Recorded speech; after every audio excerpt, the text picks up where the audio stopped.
This is what you see when you exit the Festool room. So you start in with that little tiny office, and you see, well, there's a Chris there. Just ignore him. There's a ton of router bits, whole crazy wall of tools, smaller tools, CMS unit.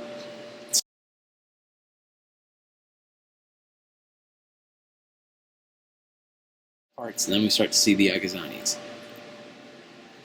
All the way across.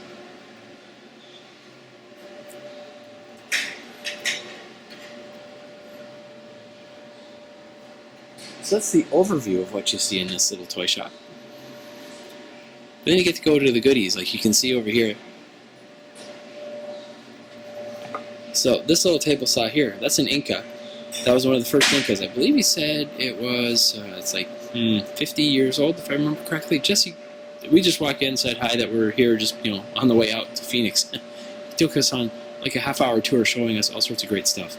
So he pointed this out. This Inca is about 50 years old. And this one here is an American-made little table saw that's about 80 years old.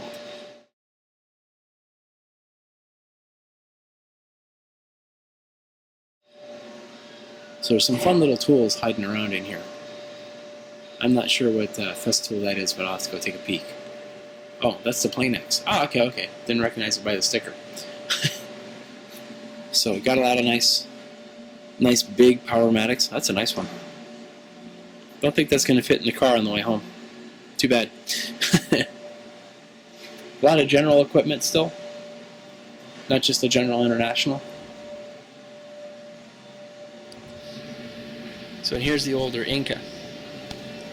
Nice little table saw. You can see those Proxen units there where they have a small blade for doing model work. I mean, a table saw like this is just built like a tank. A light tank, but a tank. This is that big lathe that was hiding behind the Powermatic. Big, huge, heavy iron. Goodies down below. Never miss a corner in here. You miss something. Oh, they might have the jaw that I need. I have a feeling they do have the faceplate that I need. For my... Roger Savateri gave me his old lathe. So, I don't think I'll be turning that in the next week, but we'll give it a try and see what it looks like. So here's one of the French-made Inca saws. When Inca got sold out to the French in the 1990s, they changed the color to this turquoise as well as a black, but look at the inside. Jesse was nice enough to take the lid off for me. So you can see how well made that thing is with all those castings. No wonder this bandsaw was really ridiculously popular. So he still has some new ones hiding around here. It's not a rarity around here. I mean, you can just look up there. There's another one. And we saw several in the back. This is actually not where the Incas are. The Incas are, if you peek through those two shelves there, that's where he hides all the Inca stuff and some of the other older tools. Like you can see that Paco. I believe that one there is a slot mortiser. Anyway, very nice little bandsaw. Has about a 20 or 22 inch capacity in the throat. I mean, obviously your resaw isn't as much, but for a lot of what people would work on, this would be fantastic. You could almost think of this as almost a better scroll saw. Instead of getting a 24-inch scroll saw, get one of these with a scroll saw blade. I'm going to sneak past the sign that says employees only so you can see this, because I was really impressed with this last time. When I came last time, this whole area was loaded with the Agazzanis. But what's more interesting, and Jesse had just sort of explained this to us because of some other side stories, but you can see there's a paper on there. It takes them 2 hours, a little over 2 hours, to totally prep that saw and do all the measurements on that saw before they sell it to somebody, and that's what their prep sheet is. So they actually do, if you were to zoom in and take a look right there, there's a map of the table. And they actually bought it to map the table. There's a closer one here. Chris is saving me the time of panning. So yeah, they've done all this.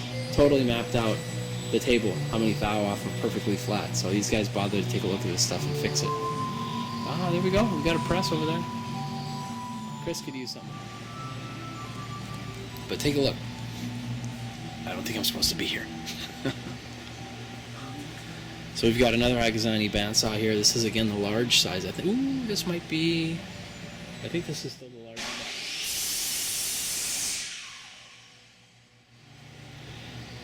Oh no, this was the small one. Nice small Agazzani.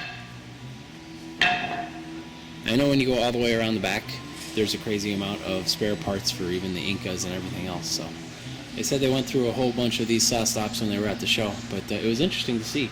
He explained a few things about the saw stop, and I'll go show it at the machine. So here we're by the ICS, and he pointed out a couple things. I don't have an ICS, I have a PCS.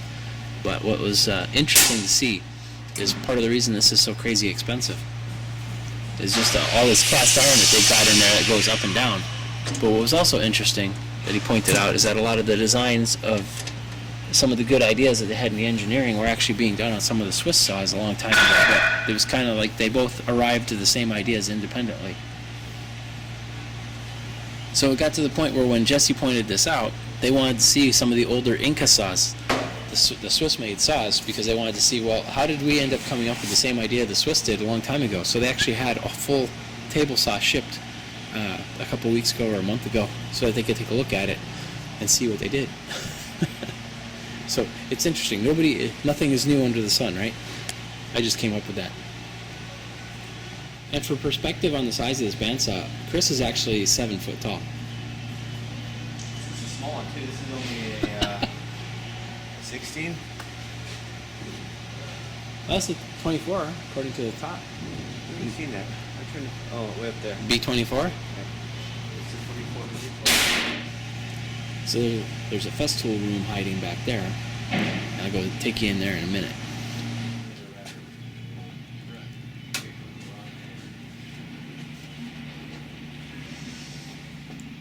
Bunch of goodies over there. I don't know what that is. Let's go take a look.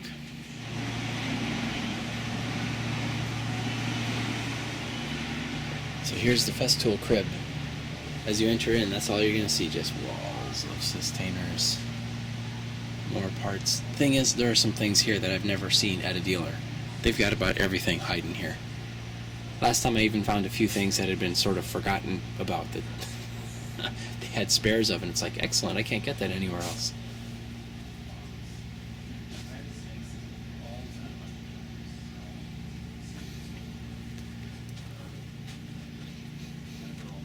Crazy huge abrasives and polishing display. Then this is the real tool crib.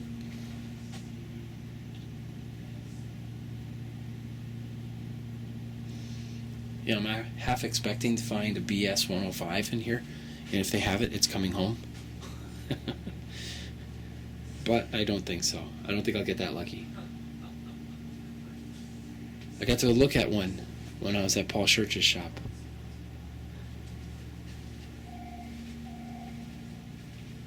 I'll find a mole to bring one over to me.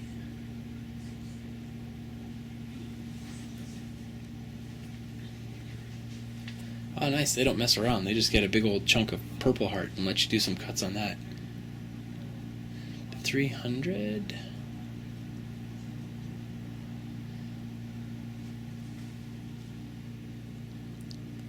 And they had the CMS in the other room.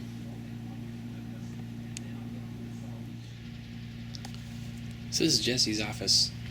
I'm sneaking in here, but it's a little treasure trove of tools as well. See a little tiny grinder for doing some sharpening. Some of the old egg beater type braces, drills. And all these tools here have a story. I believe these were custom made by a local Japanese artisan. I cannot remember the history of it. I heard it last year, and it was a pretty impressive story. So if you ever come out here and make the pilgrimage, ask Jesse for the story. But a lot of these are samples that they get for different.